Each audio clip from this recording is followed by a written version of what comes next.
November 2025, the world stood still as Donald Trump pointed his finger toward Africa's most populous nation, Nigeria.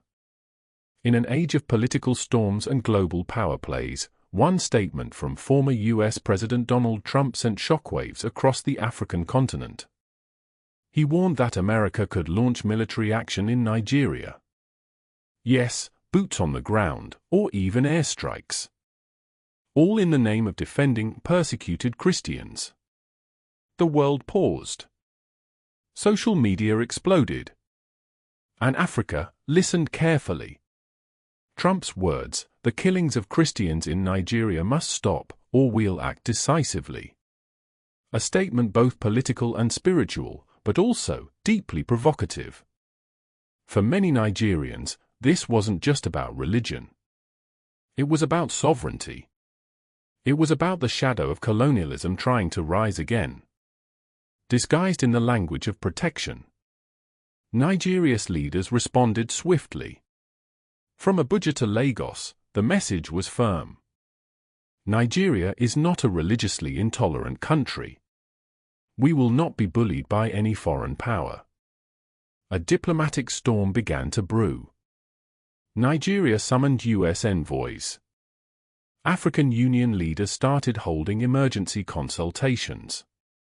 And across African media, one question echoed. Is Trump threatening a sovereign African nation? But behind this chaos lies a much deeper story. Why Nigeria? Why now? Nigeria, a land rich in oil, culture, and faith, is also a geopolitical powerhouse in Africa. The U.S. has long eyed it for its resources and influence. And Trump?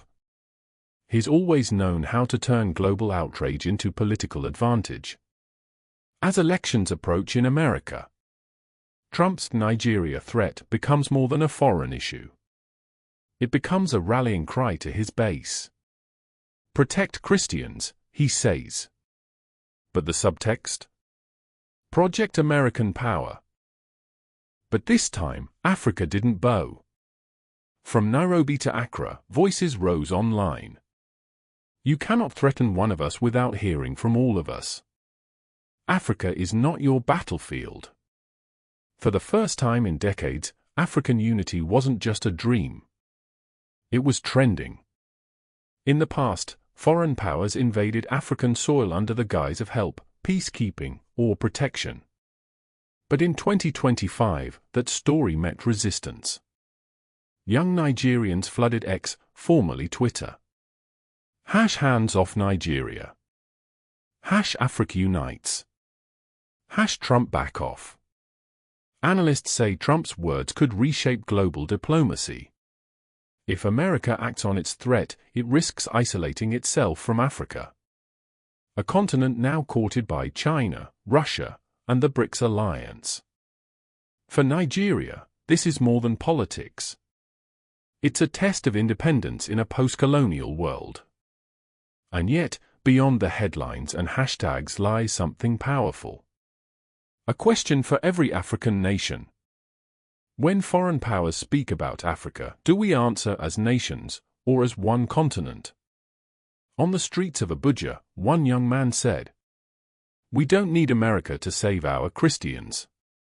We need justice, unity, and truth to save our country." And maybe that is the message Africa is sending to the world. That Africa no longer needs saving. Africa is standing. Africa is speaking. And for once, Africa said no. Trump's Nigeria threat, the day Africa said no to American intimidation. A LearnAfrica TV exclusive.